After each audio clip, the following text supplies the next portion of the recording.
Meron lang akong ipakita sa inyo na isa sa pinakamagandang nagawa ko para sa Pilipinas. At ito'y isang project noon sa Bicol. At tapos na yung airport nila.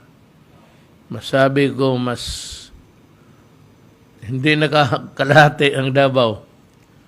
Talagang maganda. I think next to Cebu,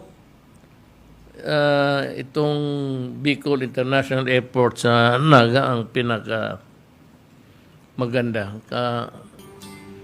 Contactless. Ilagay mo lang doon yung i-enter mo yung binigay na number sa iyo